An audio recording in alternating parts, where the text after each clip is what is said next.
It was a night full of excitement.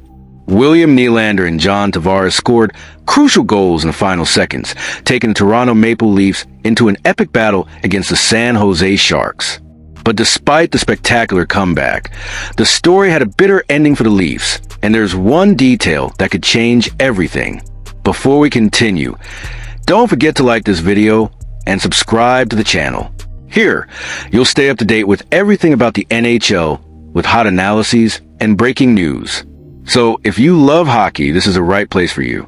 Tavares cut the deficit to 5-4 with just 59 seconds left on the clock, deflecting a shot from Mitch Marner and beating Alexander Georgiev.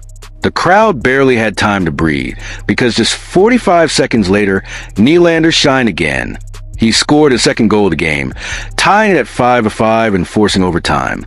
The team was determined, and the goals came while Joseph Woll left the ice for an extra skater. An incredible comeback that set the game on fire and left fans on the edge of their seats, hoping for a dramatic win. It was great to battle until the end and secure an important point, said Tavares, visibly exhausted but satisfied with the team's response. We had chances to win in overtime, but we need to be more consistent. And that has been the biggest issue haunting the Leafs this season, the lack of consistency. Austin Matthews also made his mark with a goal and an assist, while Marner stood out with 3 assists. Their connection has been one of the key pillars of the Maple Leafs this season, once again proving they are essential pieces of team. However, despite all this effort, the Leafs ultimately fell in the shootout.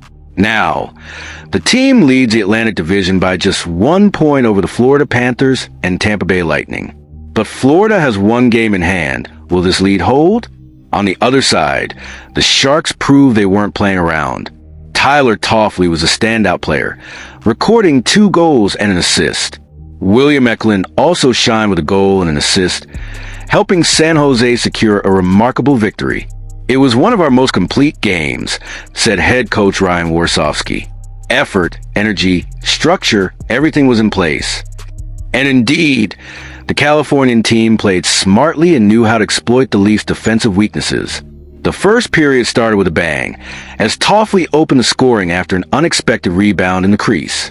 But Nylander, in incredible form, responded on the power play, scoring his 42nd goal of the season, the highest of his NHL career. This guy is playing elite hockey. The Leafs seemed poised to take control of the game, but San Jose quickly regained the lead. Eklund extended the Sharks' lead in an unusual play. Woll tried to clear the puck, but deflected off Eklund's skate and went straight into the net. The goalie will definitely want to forget that moment. From that point on, the Sharks' confidence grew, and they started to dominate the game. The Leafs tried to fight back with a goal from Scott Laughton, his first in 10 games since joining the team. It was a personally significant goal for him, as he'd been under heavy criticism from the fans. But Toffoli once again capitalized on the power play, making it 5-3 in the third period and frustrating Toronto's comeback attempt. Just when it seemed like the game was over, Toronto rose from the ashes. Tavares and Nylander scored in the final seconds, igniting the match. However, the comeback stopped short in the shootout, leaving fans with that bitter taste of almost. Joseph Woll made some great saves over time, but the Leafs wasted clear chances to end the game before the shootout. Looking ahead, Toronto needs to fix its defensive lapses and be more efficient in crucial moments. With only a few games left in the regular season, any mistake could be costly. The fans are hoping the team can step up their game in the final stretch and enter the playoffs in top form. Now the question is, can the Leafs hold on to the lead, or will this loss prove costly in the final stretch? Share your thoughts in the comments. And don't leave the channel just yet.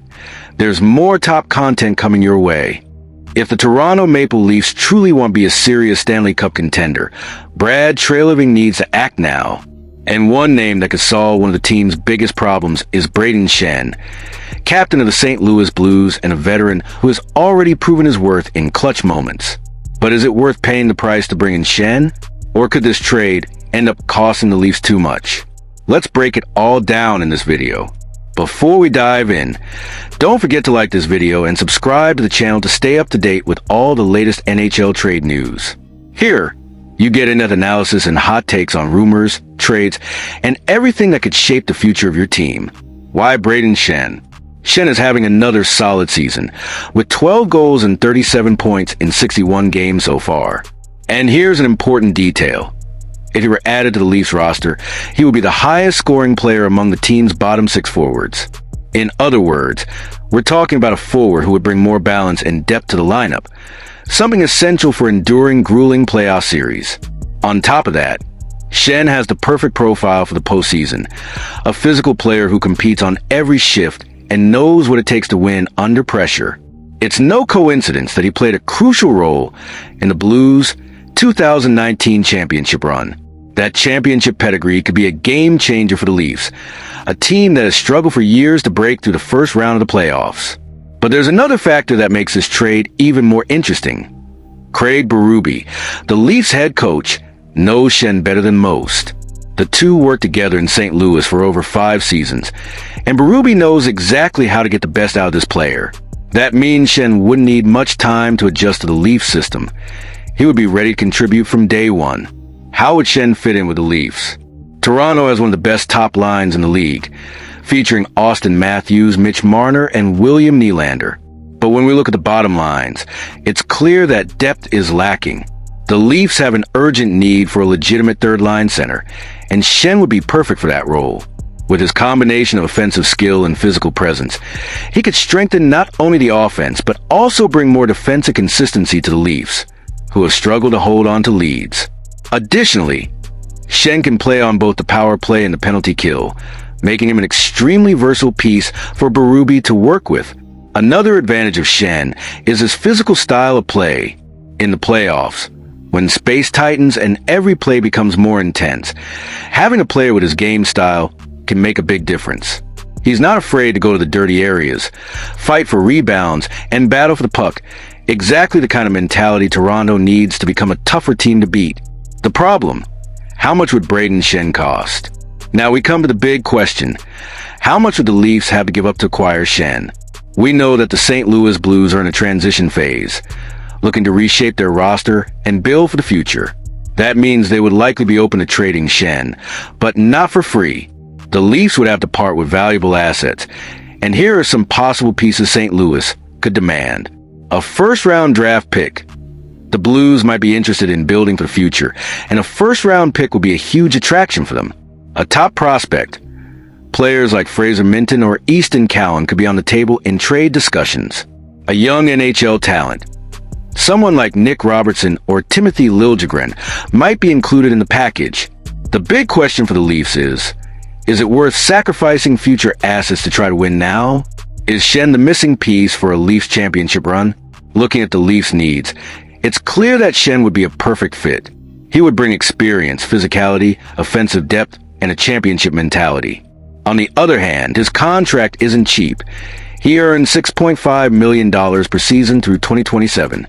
That means Toronto would need to make some cap adjustments to make this deal work.